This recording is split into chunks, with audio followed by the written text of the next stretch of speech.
This is a Patriot Energy drilling rig site in the Permian Basin in West Texas. This well will be drilled to a total depth of about 8,100 feet. Then it will be logged and eventually fracked. Here you'll see what the drilling and logging looks like, and then in a separate video, we'll go through the entire fracking process at another well. This well had been drilling for a couple of weeks when our camera showed up to capture the well hitting total depth. Here's how it works. There are 3 crew shifts working around the clock until drilling is complete. They drill rain or shine. In fact, the rig itself is triple grounded, so even light is not a threat. The main position on the platform is the driller. He runs the control, maintains the written logs, and basically directs the show. He's the guy in charge as far as drilling is concerned.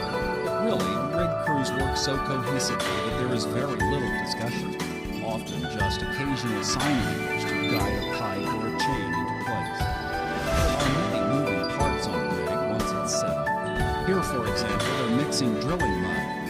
You could have all the latest technology in the world, but without drilling mud, the whole operation would come to a halt. Mud serves several purposes besides lubrication.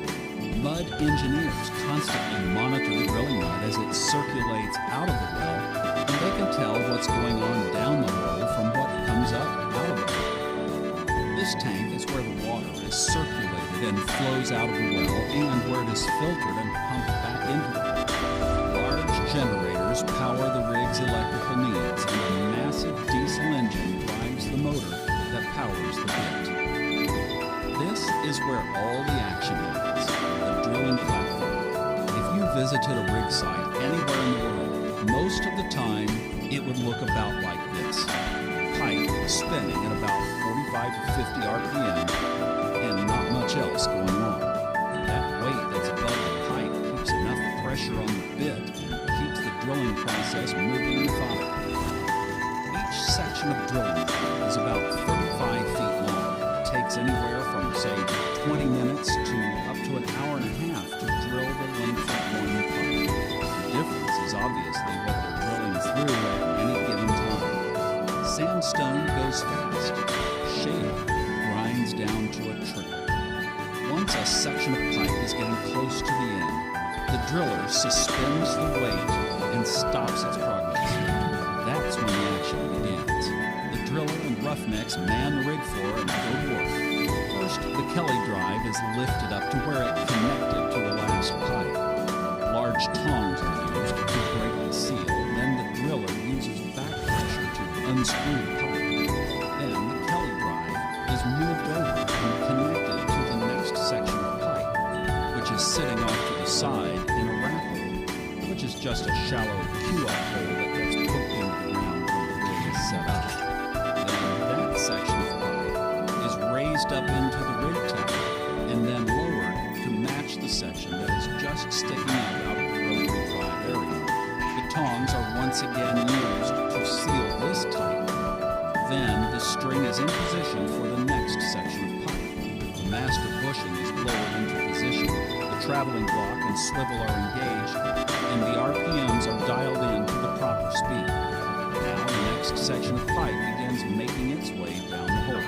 If you figure 8,100 feet of depth for this hole at 35 feet of pipe, this process would take place around 230 times, day and night, before finally the graph that shows exactly where the drill bit is beneath the surface reaches its destination. At that point, things begin to really shift. First, the hole is flushed out with circulating water for a period of several hours. At that point, all the pipe is pulled or tripped out of the hole. Then a logging crew arrives and they begin a multi-hour process of connecting probes and wires that will begin the computerized logging analysis of the well. Once all the parts are connected and the computer is programmed and ready, a logging probe is lowered into the well and released all the way to the bottom. At 8,100 feet, this obviously takes a while. Then engineers raise and lower the probe through the various oil-producing zones which start to show up on their screens and on the printer. The data from this logging process will eventually be analyzed overnight by a geologist, but information gleaned here will be used to determine if the well should go on to completion. Fortunately, this well had good logging shows and will move on to completion. At this point, all that drill pipe is tripped out of the hole and the production casing, a new set is installed. This is a repetitious process where the crew moves one section of pipe after another. It takes a long time to pull 230 sections of pipe and replace it. It's tough, dirty work, but these guys and their families are thankful for every day they have on the rig. After 8,100 feet of pipe is pulled out and 8,100 feet of new pipe is in place, the cement trucks roll in. As you can see, this process runs day and night, and everything is coordinated down to almost the minute to keep things flowing as efficiently as possible. The cement team takes many hours to connect their hoses and pipes, and once things are ready, this is about the biggest pumping operation you've ever seen. The diesel engines roar, and a mix of cement and water is